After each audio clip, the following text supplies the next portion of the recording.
Estamos de regreso aquí en Esferas platicando con Felipe Vicencio, el delegado de la Sedesol en Jalisco, quien nos está clarificando este asunto de, bueno, por qué alguien que se considera pobre puede no considerarse con las carencias y por qué alguien que incluso se considera a sí mismo de clase media, porque esa fue la gran noticia, ¿no? La semana pasada algunos nos dimos cuenta de que ni siquiera somos de clase media, a pesar de que nos asumimos a nosotros mismos como de clase media. Y él nos decía antes de la pausa que hay 5 indicadores que uno tiene que estar cumpliendo como para estar en plenitud. Uno es el acceso a la educación y a la salud, el otro tiene que ver con el acceso al trabajo, a las oportunidades, el otro es el acceso a la vivienda, el otro tiene que ver con el acceso, obviamente, a la comida, ¿no? Y servicios básicos de la vivienda. Y servicios básicos de la vivienda. En ese sentido, los jaliscienses salimos muy mal calificados, es decir, hay más gente que tiene carencias que digamos, plenitud, ¿no? Pues hay de todo en función de los indicadores que se tomen en cuenta. Hay, a partir de la medición del Coneval, datos que nos permiten estar un poco menos preocupados y datos que sí nos deben preocupar mucho más.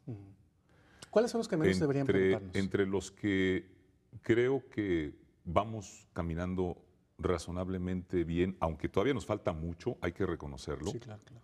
es el tema del mejoramiento de las condiciones y de la calidad de la vivienda. Hay un registro, insisto, desde 2008, establecido por el propio Coneval.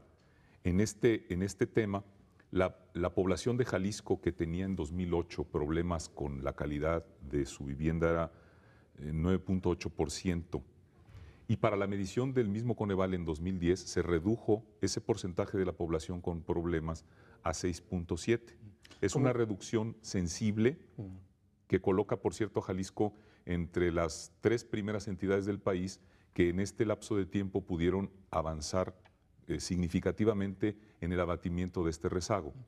¿Qué tipo de problemas tienen esas viviendas? Se refiere a viviendas que no tienen condiciones básicas fundamentales para poder ofrecer una vida decorosa a sus habitantes, o sea, luz como eléctrica, por ejemplo gas, agua y piso de... espacios suficientes, piso de cemento, instalaciones hidráulicas, baño, en fin.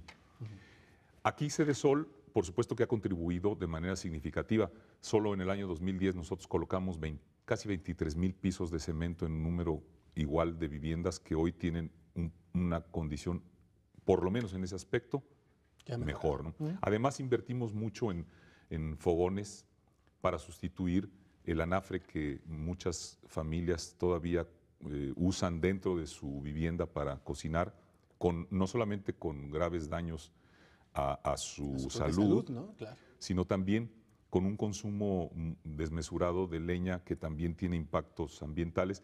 Y estos fogones ecológicos de mucha mayor eficiencia, que requieren mucho menos combustible, tienen la ventaja principalísima de mejorar las condiciones de salud de las personas. Instalaciones hidráulicas, baños, cuartos que amplían el espacio de la vivienda, letrinas, baños, en fin, una serie de acciones que desde Sedesol seguramente elaboraron a esto.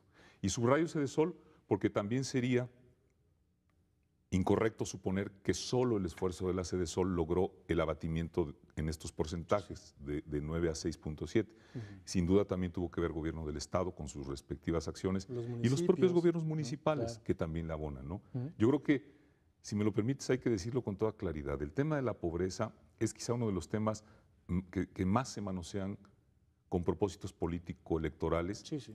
Y es la peor manera de tratarlos, porque me parece que siendo el tema más delicado y el más sensible, tendría que tratarse con respeto y con responsabilidad. Claro. Y esa es la forma en que yo planteo que debe tratarse. Y con un programa, ¿no? Porque luego resulta que a mí, que soy pobre, vienen y me ofrecen, para acabar con mi pobreza alimentaria, una despensa que me dan mientras dure la campaña, y luego se acaba la campaña y se olvidan de mí, ¿no? Es al respeto al que me refería.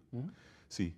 Fíjate que una de las ventajas de la nueva forma de medir la pobreza que establece el Coneval, y es algo de lo que tú hablabas al introducir este segmento, es que ya no solamente nos permite identificar a la población que se encuentra estrictamente hablando en condiciones de pobreza, sino que ahora también la medición nos permite ubicar a población que, sin ser estrictamente hablando pobre, tiene por alguna circunstancia una condición de vulnerabilidad.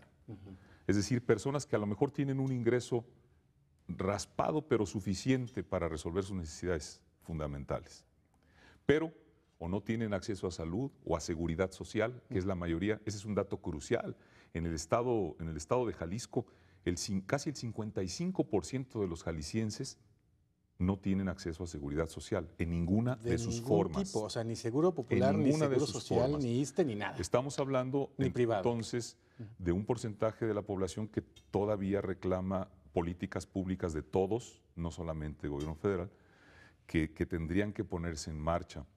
Y lo mismo permite identificar, por lo tanto, a otro segmento de la población que pudiera tener atendidos todos estos 5 o 6 derechos fundamentales, pero que no tiene ingresos suficientes y que por lo tanto tampoco está encuadrada dentro de la población estrictamente hablando en pobreza, pero a quien cualquier variable, cualquier imponderable inmediatamente ubicaría dentro de la población en pobreza. Claro. Eso permite a la autoridad ubicar con mayor precisión a otros segmentos de la población para quien habría que dirigir también políticas sociales específicas. Sí, por su tipo de construcción, incluso familiar, ¿no? Porque no es lo mismo tener una casa en Tlajomulco con 2 habitaciones para 2 hijos a tener una casa en Tlajomulco con 2 habitaciones con todos los servicios para 11 hijos. Así es. ¿No?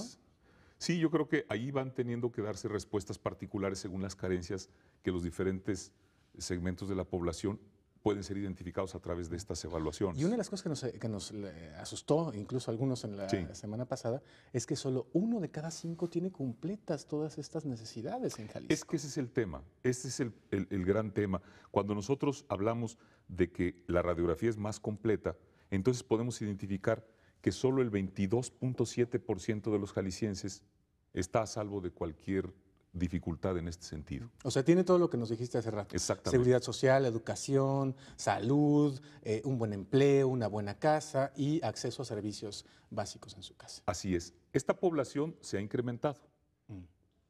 Por eso se dice que bajaba la pobreza. Y sin embargo, exactamente, pero sin embargo sigue siendo la mínima parte. Pequeña. En 2008 era 21.1% y ahora es 22.7% el porcentaje de la población del Estado libre de cualquier dificultad en este sentido.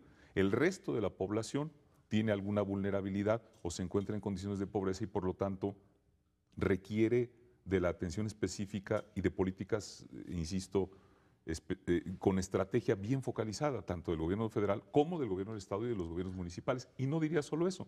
Creo que el desafío también involucra la participación de la sociedad organizada en lo que corresponda, ¿no? Claro. Déjame hacer una nueva pausa en esta conversación, Felipe Vicencio, y te preguntaría después de la pausa si con este cambio en la medición de las políticas públicas no se complicaron y entonces pues el gobierno tiene mucha más chamba que hacer que lo que tenía antes, que era bien fácil saber que únicamente pues por ahí menos de la mitad y bajando eran los que no tenían ni para comer. Vamos a una pausa y regresamos.